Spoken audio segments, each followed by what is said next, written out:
with purpose to be dressed in an opinion of wisdom, gravity, profound conceit, as who should say, I am Sir Oracle, and when I ope my lips, let no dog bark.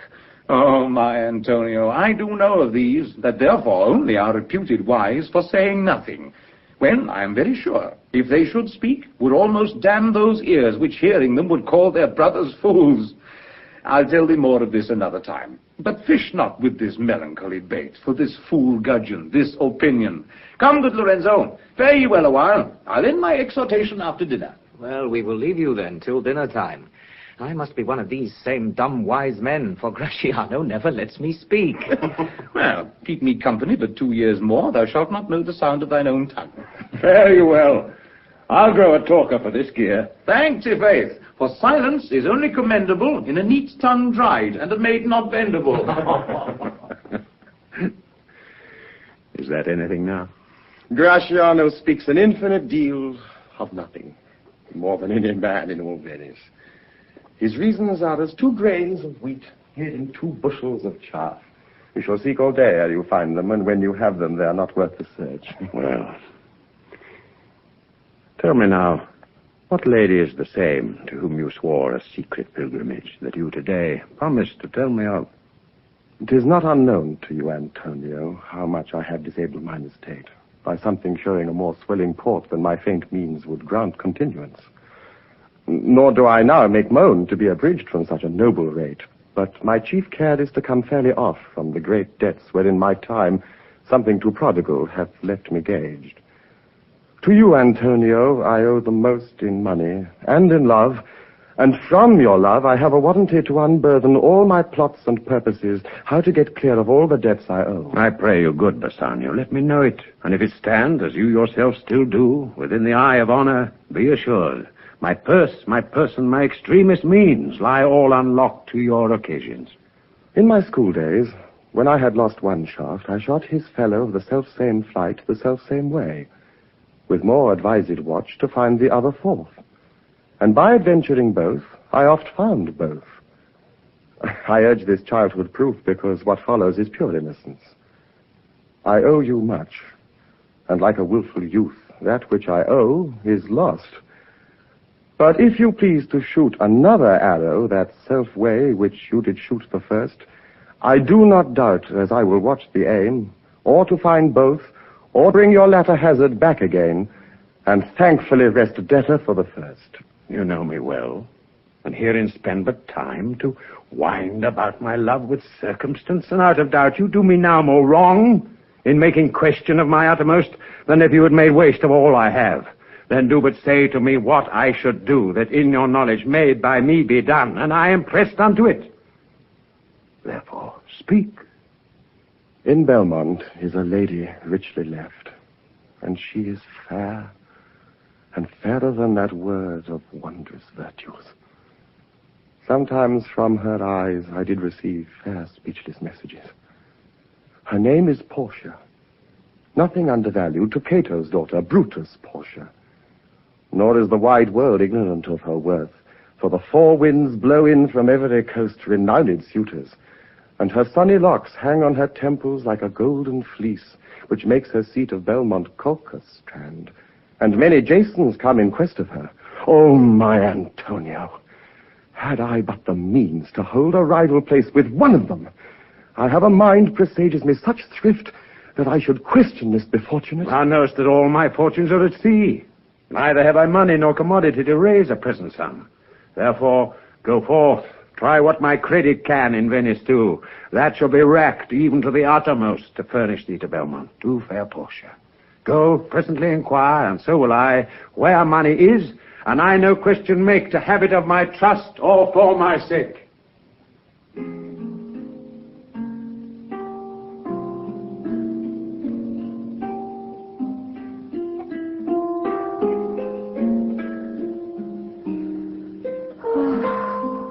By my troth, Marissa, my little body is a-weary of this great world. You would be, sweet madam, if your miseries were in the same abundance as your good fortunes are.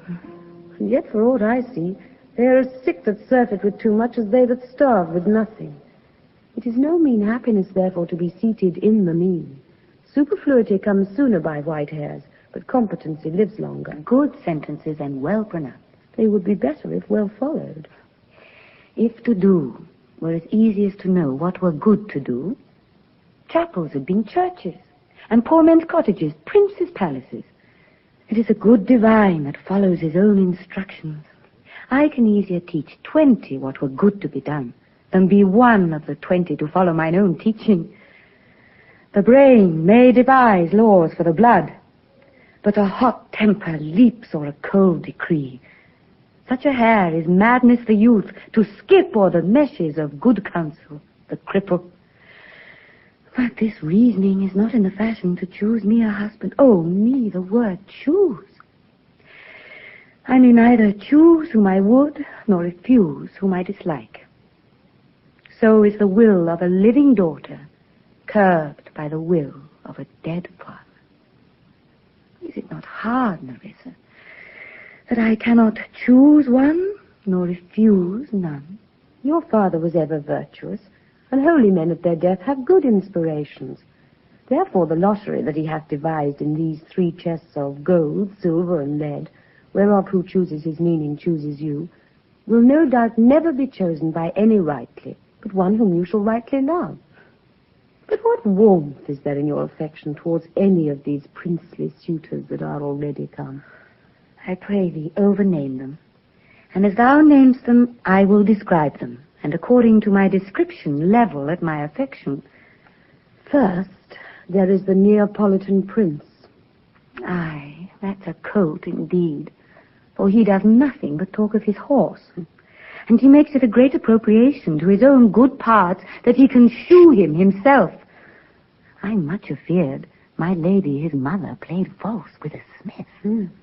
Then is there the County Palatine. He does nothing but frown, as who should say, and who will not have me, choose. He hears merry tales and smiles not. I fear he will prove the weeping philosopher when he grows old, being so full of unmannerly sadness in his youth. I had rather be married to a death's head with a bone in his mouth than to either of these. God defend me from these 2. How say you by the French lord, Monsieur Le Bon? God made him. Therefore let him pass for a man. Oh, in truth, I know it is a sin to be a mocker, but he... Why, he hath a horse better than the Neapolitans, a better bad habit of frowning than the Count Palatine. He is every man in no man. If a throstle sing, he falls straight at capering. He will fence with his own shadow. If I should marry him, I should marry 20 husbands. If he would despise me, I would forgive him. For if he love me to madness, I shall never requite him. What say you then to Falconbridge, the young baron of England? You know I say nothing to him, for he understands not me, nor I him. He has neither Latin, French, nor Italian, and you will come into the court and swear that I have a poor pennyworth in the English. He is a proper man's picture, but alas, who can converse with a dumb show? How oddly he is suited. I think he bought his doublet in Italy, his round hose in France, his bonnet in Germany, and his behavior everywhere. What think you of the Scottish lord, his neighbor? That he had a neighborly charity in him, for he borrowed a box of the ear of the Englishman and swore he would pay him again when he was able. I think the Frenchman became his surety and sealed under for another. How like you the young German, the Duke of Saxony's nephew? Very vilely in the morning when he is sober, most vilely in the afternoon when he is drunk. When he is best, he is a little worse than a man, and when he is worst, he is little better than a beast. And the worst fall that ever fell. I hope I shall make shift to go without him. If he should offer to choose, and choose the right casket, you should refuse to perform your father's will if you should refuse to accept him. Therefore, for fear of the worst, I pray thee set a deep glass of Rhenish wine on the contrary casket. For if the devil be within, and that temptation without, I know he will choose it. I will do anything, Nerissa, ere I will be married to a spun. You need not fear, lady, the having any of these lords. They have acquainted me with their determinations, which is indeed to return to their home and to trouble you with no more suit. Unless you may be won by some other sort than your father's imposition, depending on the caskets. If I live to be as old as Sibylla, I will die as chaste as Diana, unless I be obtained in the manner of my father's will. I am glad this parcel of wooers was so reasonable, for there is not one among them but I dote on his very absence, and I pray God grant them a fair departure. Do you not remember, lady, in your father's time, a Venetian, a scholar and a soldier, that came hither in company of the Marquis of Montferrat? Yes, it was Bassanio, as I think, so was he called. True, madam. He, of all the men that ever my foolish eyes looked upon, was the best deserving of fair lady. I remember him well, and I remember him worthy of thy praise. How now, what news? The 4 strangers seek for you, madam, to take their leave. And there is a forerunner comes from a 5th, the Prince of Morocco, who brings word the prince's master will be here tonight. Oh, if I could bid the 5th welcome with so good heart as I can bid the other 4 farewell, I should be glad of his approach. If he have the condition of a saint and the complexion of a devil, I had rather he should shrive me than wive me. Come, Narrator. Sirrah, go before. Whiles we shut the gate upon one wooer, another knocks at the door.